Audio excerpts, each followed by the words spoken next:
这是一部极其小众的电影，但其剧情无比诡异曲折，保证你不看的最后一定猜不出真相。同时，这也是一部口碑两极分化的电影，有些人看完结局会心一笑，有些人看完则会如鲠在喉。废话不多说，让我们走进今天这部反转再反转的精彩剧情。2022年的美国洛杉矶，艾维斯是一名工作40年的深夜电台主持人，拥有成功的事业和幸福的家庭。这天晚上，他和妻女道别后，驾车准备上班。此时的艾维斯绝对想不到，等待他的是怎样惊魂且难忘的一夜。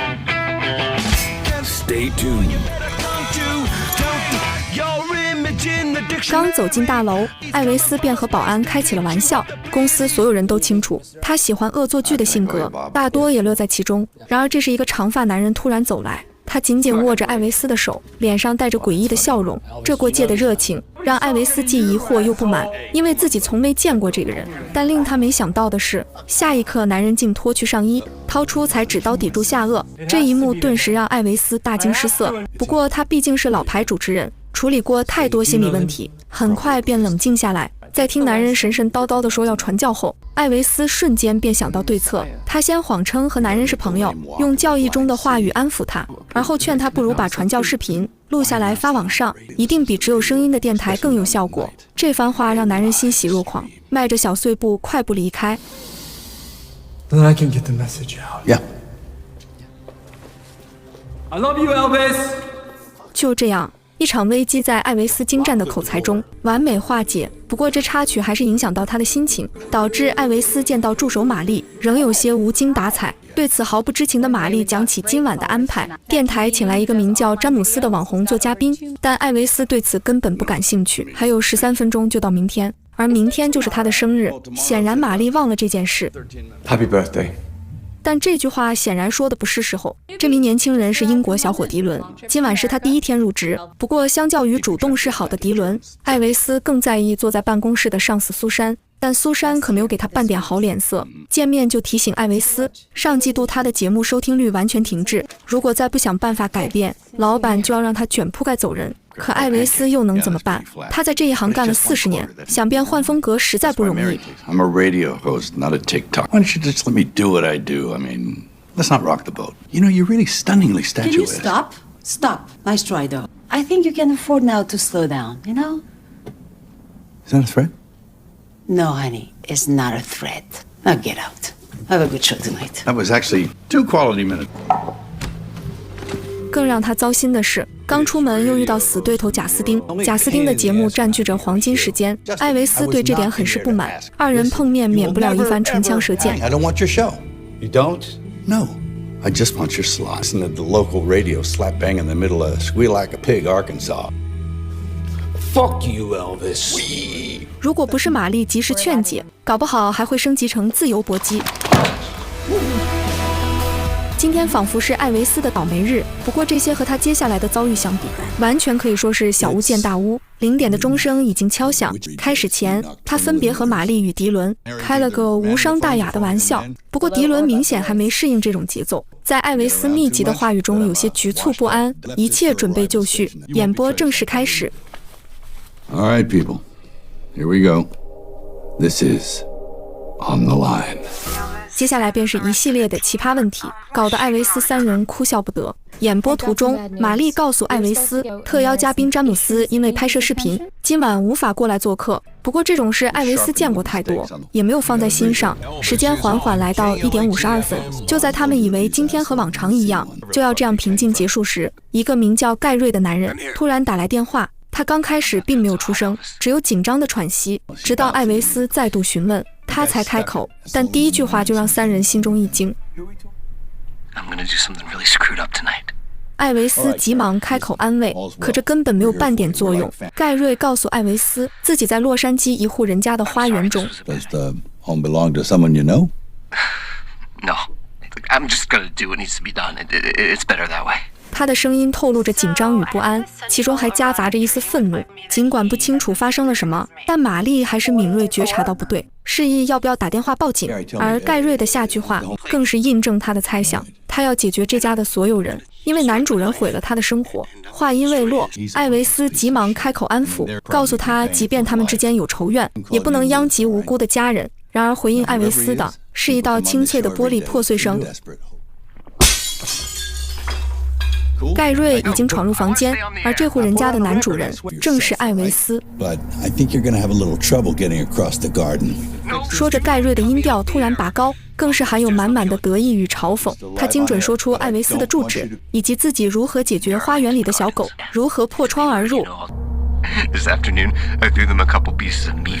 Kind enough to relieve their suffering with a butcher's knife. 这下所有人都明白事情的严重性。艾维斯的好友史蒂夫也赶了过来，面色凝重地让玛丽赶快报警。艾维斯仍在与盖瑞周旋，他本想中断直播，却从耳机里听到女儿的声音，那怯懦的呼唤仿佛抽空艾维斯全身的力气，他再也不敢轻举妄动，只能警告盖瑞自己已经报警，让他尽快离开。但这显然没有任何作用，只听砰砰2声枪响。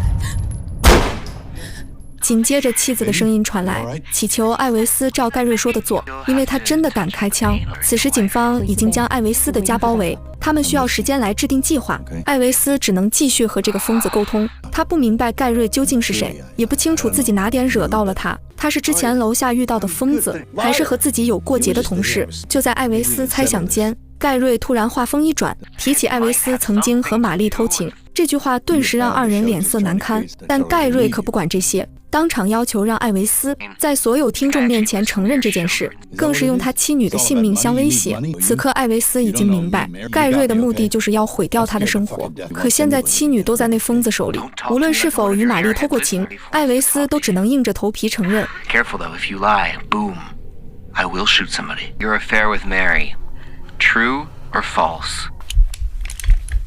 That's my gun. Are you screwing the switchboard operator? Yes or no? Yes. Yes, okay. There you go. Yes. 话音落下，玛丽脸上唯有浓郁的失望。她清楚自己和艾维斯已经身败名裂，但盖瑞显然还不愿放过他们。他终于说出真正目的，为女友罗伦报仇。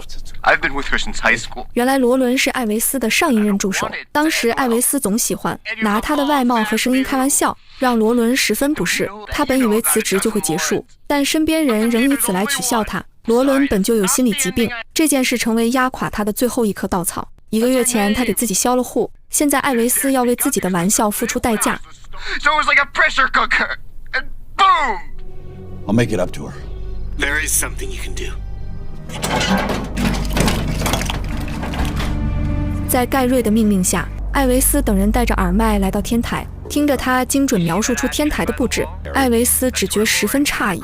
这时史蒂夫发现盖瑞正是大楼里的保安，但高傲的艾维斯对此毫无印象。眼看身份被识破，盖瑞也不再伪装，毕竟他今晚已经不是保安，而是一个复仇者。盖瑞继续用艾维斯妻女的性命威胁，逼迫他站上天台边缘。艾维斯本就有恐高症，让他上去无疑是要了老命，但一想到在那疯子枪下瑟瑟发抖的妻儿，艾维斯心一横，硬着头皮大步向前。如果不是营救妻女的信念硬撑，艾维斯此刻已经瘫倒在地。 Gary, I'm sorry. Man, I'm really sorry. I've learned my lesson. 然而盖瑞的下一个命令更加可怕，他竟让艾维斯自己跳下去， Now I want you to jump. 不然就杀害他的妻女。此话一出，所有人都怔在原地，这究竟是什么样的疯子才会逼别人这么做？但盖瑞的计划还不止于此，他甚至清楚迪伦就在旁边，让他把艾维斯推下去。现在选择权交到迪伦手上，一边是艾维斯，一边是无辜的妻女。这道题根本没有正确答案，唯有痛苦的煎熬与折磨。艾维斯也清楚这一点，为了让这件事彻底结束，他向妻女做最后的道别，把手中话筒交给迪伦，在身后3人不可置信的目光中一跃而下。但下一刻，玛丽他们便松了口气，艾维斯的确跳了，不过是跳回了天台。看着他紧张的双眼，迪伦心领神会地告诉盖瑞，艾维斯已经死了，放过他的妻女吧。然而很快，迪伦的谎言便不攻自破，因为盖瑞竟操纵着无人机实时监控。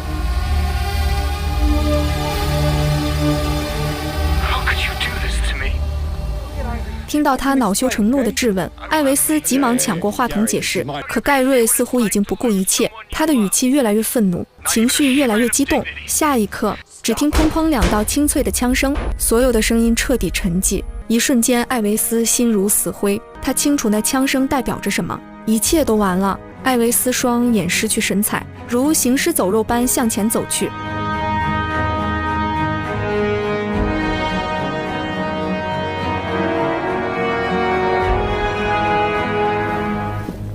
这时史蒂夫突然拿着电话跑来，里面的内容让艾维斯只觉不可置信。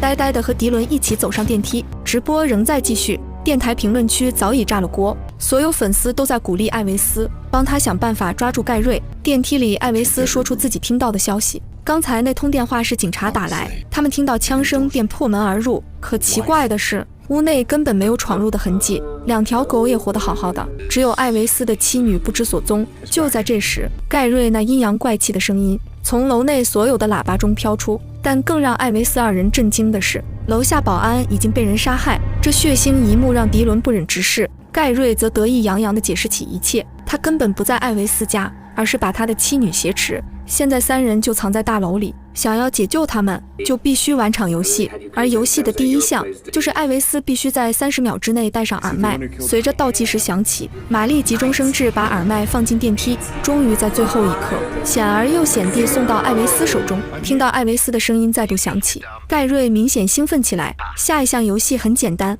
艾维斯与迪伦必须在40分钟内找到他。此刻他已经在大楼各处装上炸弹，一旦超时，所有人都将在轰的一声中灰飞烟灭。这句话让迪伦彻底慌了，他的眼中亮起泪光，怎么也想不到自己第一天上班就碰上这样的惊魂遭遇。但眼下恐惧与惊慌解决不了任何问题，只有找到盖瑞才能结束这一切。2人急忙在楼内开始寻找，可整栋楼有数百个房间，在黑暗中更是宛如迷宫。想在40分钟内找到一个人，难度无异于大海捞针。时间一点一滴的流逝，整栋大楼静得落针可闻，唯有盖瑞那癫狂的声音不断在艾维斯耳边响起。就在这时，一道人影突然如鬼魅般飘过，等拉开发现他竟是公司的老保安汤尼。看到是艾维斯，汤尼也冷静下来。原来他亲眼看到盖瑞杀害1楼保安，想逃跑，结果大楼各处都已装上炸弹，所以只能惊魂未定地躲在这里。因为迪伦是陌生面孔，汤尼便把他当成盖瑞的同伙出手偷袭。这时盖瑞的声音响起，他同样没料到汤尼会在这里。艾维斯的队伍增加到3人，显然不太公平，所以汤尼必须要死。听到这话，艾维斯急忙保证汤尼不会提供帮助，但盖瑞仍是不依不饶。他不理解汤尼明明10点就下班了，为什么现在还在大楼里？这句话同样让艾维斯发现疑点。听着他的询问，汤尼眼神闪躲，支支吾吾。不过他已经不用再解释，因为迪伦看到地上的一大包电脑配件，原来汤尼留在公司是为了偷电脑。这下证据确凿，汤尼也只好承认自己有一个重病在床的妻子，只能用这种方式搞钱。这件事虽然严重，但和眼下的情况比起来，显然不值一提。最终，艾维斯决定让老保安汤尼先躲进楼上录音室，等自己抓住盖瑞再说其他的。插曲结束，2人继续寻找，可盖瑞仿佛算到了一切。每当艾维斯他们扑空，耳边都会响起嘲讽的话语。听到盖瑞对自己的反应如此清楚，艾维斯忽然注意到墙上的摄像头，顿时明白他一定躲在地下监控室。好在艾维斯工作这么多年，已经对大楼布局了如指掌。他小心翼翼地挪动摄像头，带着迪伦溜进安全通道。这是唯一没有监控的地方。2人蹑手蹑脚向前摸去，竟真的在屏幕前看到一个人影，真凶近在眼前。艾维斯再也忍不住，举起木棒冲了进去。可奇怪的是，对方却毫无反应。赫然看到，那竟是被爆头的贾斯汀。一时间，懊恼与愤怒涌上心头。盖瑞的声音紧接着响起，他不仅是爆破专家，还是电脑高手。黑入监控不过是小菜一碟，现在盖瑞可能在大楼的任意一处角落监视着他们。不过他似乎有些得意忘形，突然提起自己曾无比渴望成为主持人，现在终于可以实现这一梦想。这句话顿时让艾维斯明白，盖瑞此刻就在录音室，同时也意味着玛丽和史蒂夫很可能遭遇不测。想到这，2人急忙动身，可电梯已经被盖瑞关闭，现在距离炸弹爆炸还剩13分钟。他们只能爬楼梯上去，但想和疯子正面交锋，仅凭木棒显然不够。艾维斯来到保安尸体旁，取下他的配枪。这时门外突然传来警告声，转头看去，只见1名警员正举枪瞄准艾维斯，左手木棒，右手枪，脚下还躺着一具尸体。他可真是跳进黄河也洗不清。见此情景，艾维斯急忙解释自己的遭遇，可警员根本不听，做事就要拉开绑着炸弹的大门。千钧一发之际，对讲机突然响起，命令警员尽快撤离，等待反恐特警的支援。听到这话，警员只好收起武器，退回警车。艾维斯二人也是长出一口气，但眼下危机还没结束。他们沿着楼梯一路向上爬去。迪伦突然提起，既然盖瑞监视着一切，那这很可能是个陷阱。可如果不走楼梯，又该怎么去录音室呢？思索间，艾维斯想到方法，他徒手掰开电梯门，准备从这里爬上去。盖瑞再怎么聪明也想不到这一点。看着下方漆黑如深渊般的电梯井，艾维斯深吸一口气，鼓起勇气向上爬去，终于来到录音室外。二人隔着窗户看到盖瑞果然就在里面。此时史蒂夫已经被击毙，只剩玛丽一人噤若寒蝉，保安汤尼更是被生生吊死在走廊里。这一幕让艾维斯悲痛万分，但眼下已没时间多想，他当即和迪伦两面包抄。